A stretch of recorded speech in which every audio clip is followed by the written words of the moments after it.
talking about, or we're going to talk about his writing in French and how he switched to French. This is where it actually happened. This is from a notebook that is kept at Boston College. And what you're going to see in front of you is at the top, a passage in English rather, and then a line drawn, and then it follows in English. What he did is in the middle of a suite, the short story that later is called L'Enfant, he drew a line. He wrote the previous paragraph over again in English, in French, and kept going. This is the marker for his switch to French. Why here, why now, I can't tell you. But the fact is, he made the change, and he made the change consistently for the next almost 10 years, from 46 into the 50s. Marvelous. And he said, someone asked him, why did you make this change? And he said, it wasn't deliberate. It was in order to change, to see, nothing more complicated than that, in appearance at least. In any case, nothing to do with the reasons you suggest. I do not consider English a foreign language. It's my language. If there was if there is one that is really foreign to me, it's Gaelic. You may put to me that in the dismal category of those who, if they had to act in full awareness of what they were doing, would never act. That answers your question a bit about the laconic Beckett, which does not preclude there being urgent reasons for this change. I myself can make out several, now that it is too late to go back, but I prefer to let them stay in the half light. I will all the same give you one clue, the need to be ill-equipped. And he said, wrote this in French, so le besoin d'être mal armé.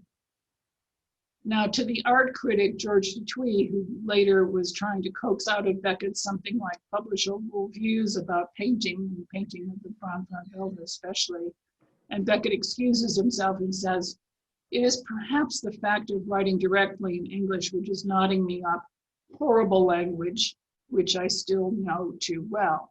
So in effect, the reason he said he was writing sentimentally for Kraft's last tape is writing again in English.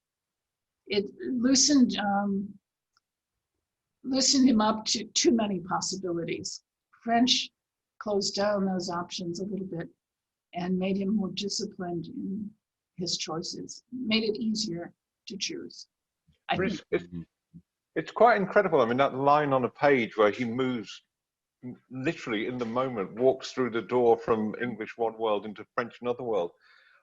Your point there about it gives him a discipline, but does it also not just give him, as we talked before about moving from page to stage, does moving from English to French give him a freedom, a permission almost to go somewhere different with his work? Quite possibly. I mean, obviously, it enters a world that he had then become pretty familiar with. It was a world of probably literary ancestors closer to his own position in writing.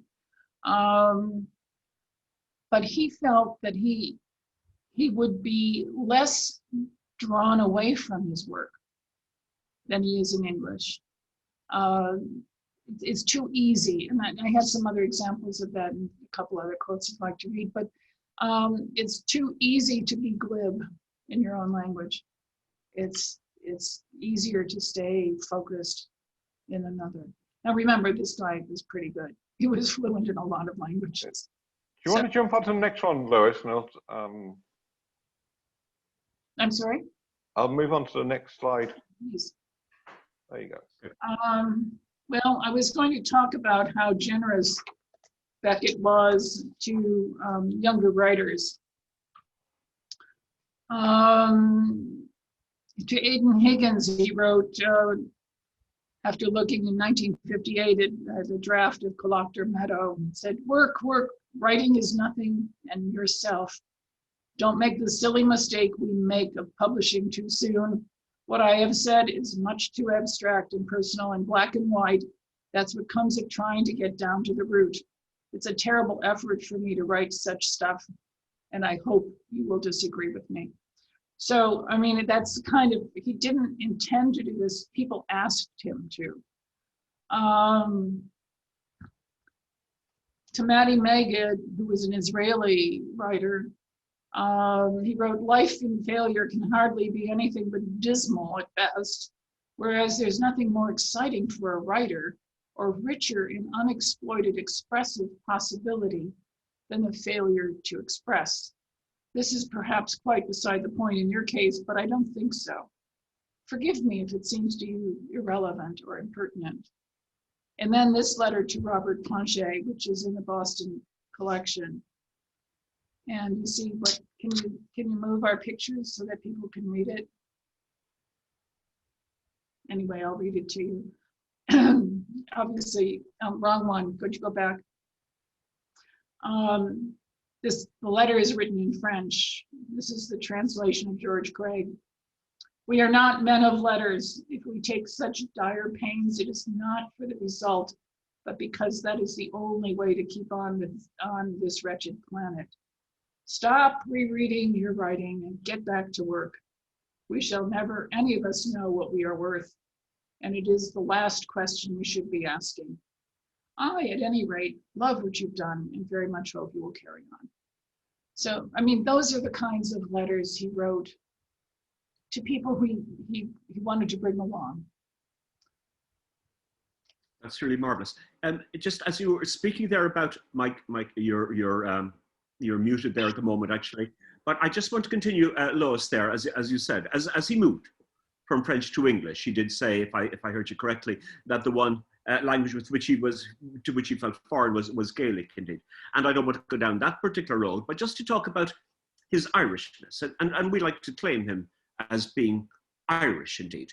And I wonder where in the letters, or maybe particularly in the writings, does his Irishness reside? And I'm wondering, within the rhetoric, within the language, within the themes, if we like to think about him as an Irish writer, where do you see that? Well, this is a personal statement. So first of all, I'm not knowledgeable. I'm not Irish. I'd like to claim to be, but everybody does. So what can you say? I think there is, in the warmth in which he was personally able to greet people, even people who are quite different from himself, and accept for whom they are, in that he's Irish. I think his sensibility in writing of rhythms, of intonation, I think in that he's Irish. Whatever the language was, he brought that rhythmic sense with him. Part of it is his interest in music, but part of it is just the lilt of his voice, which I was surprised at. If you asked what was I surprised at when I met him for the first time, I was surprised at the lovely Southern Dublin lilt that he had in his voice. I cannot now in an archive sit and read a draft of something he wrote without hearing it in my ear. And I think that audible quality, part of that's his voice, because I was fortunate enough to hear it. Part of it is just being so naturally tuned in to the way he wrote and the way he used language. But I think that's Irish. But another thing I have to say is self-deprecation. Now, I don't know whether you all would claim that, please. Are the Irish self-deprecatory? This is a part of the national character I haven't come across enough about. Away you go. There are times when Beckett's later opinion of his early work exceeds some of his usual tendency to self-deprecation. And one of these examples is in 1954 when he wrote to his fairly new French publisher, Jérôme Landon. He said, "For Mercier and Camier, I'm very sorry that you're taking it seriously. I really could not bear it if that text were released in my imitation lifetime.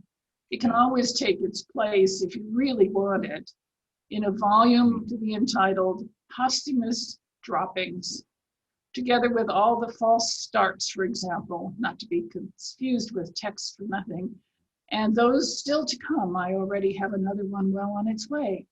The idea of what already makes me go purple right down to the bones. What about keeping it too for P.O., posthumous droppings? So, I mean, he just had a pretty commonsensical place that he lived in with regard to his own writing. He wasn't happy always to have his early work published, and if it was going to be republished, he wanted the date put down. Right. I'm just aware of time. Oh, yeah. We're gonna move into some questions because only a few minutes left, and there's a lot of questions there. One thing that did come through was just the whole idea that when you think about the many things you think about Beckett, you think about his visual imagery. That, you know, he always seemed to be sitting outside a French cafe, bottle of wine, looking very Parisian, those kind of classic black and white pictures. You know, he has the craggy face, the silver hair. I mean, there is something visually about the kind of the rock star of Beckett that comes across as well, that he's very linked to his visuality. Well, that's thanks to Mr. John Menahan, whose photographs we're talking about. But I think he was very conscious of his physical self. He was a great walker, whether it was Wicklow or the parks in Stuttgart or the chain of parks in Berlin or London. He was a great walker. The connection with Giacometti in my head is one and the same. I can see that striding man of Giacometti and Samuel Beckett in a superimposed frame. But he was aware of his physical self. He dressed decently, if not always well. Occasionally he remembered to get his hair cut. But the point is that those visual images of him really are formed a great deal by John Menahan's photographs, I think. They're magnificent images, and no doubt he was. They made a wonderfully attractive man. I mean, I sometimes think that he was. Of the 20th century, he was the image of literature in the way that Einstein was of science, you might think. But I'm just wondering if you could say something about him. And I was going to ask you about his relationship with his mother. We've heard something about his relation with his father, which we hear as warm, and that with his mother was a little more intense. If there's anything you might say about that briefly, and maybe even actually perhaps about his relationship with women. I mean, what was his life with women like? Was he a Frenchman or was he an Irishman? Interesting question. I really can't speak to either from personal experience. However, I must say that I would think his attitude is not something we can simply tick a box on. Every woman that we ever, and Marty and I talked to an awful lot of people, talked with, thought surely Beckett at one point or another was in love with her, or should be. Really? That's magnificent. Because he had those gorgeous eyes that looked right into your soul. I mean, that's a giveaway, isn't it? What happened is his own business. But I think he had a close relationship with his mother, too close, as most sons would say, of their relationship with their mother at some point. She was a difficult woman. Yeah. She didn't pretend to understand him. And yet, on the other hand, what did he take from her? He took an amazing sense of compassion. And I think you have that sense throughout his work. There was one question I saw sent to me relative about the dark and gloom of the plays and what did people take away from it. And I really tend to disagree because I see a different man. I see a different set of plays. These plays speak to people where they are. They're not hiding from the truth of what reality is. They're presenting it. But they're also presenting it with a sense of compassion. Even in Godot, when Gogo is sleeping on the rock, I mean, what Vladimir does is essentially covering with his coat. And I have a couple things I could read, but I don't want to bore you. But people who have read the edition of the plays will see that there's a letter written in 1954 to a prisoner in Ludwighausen who'd done a production waiting for the dough.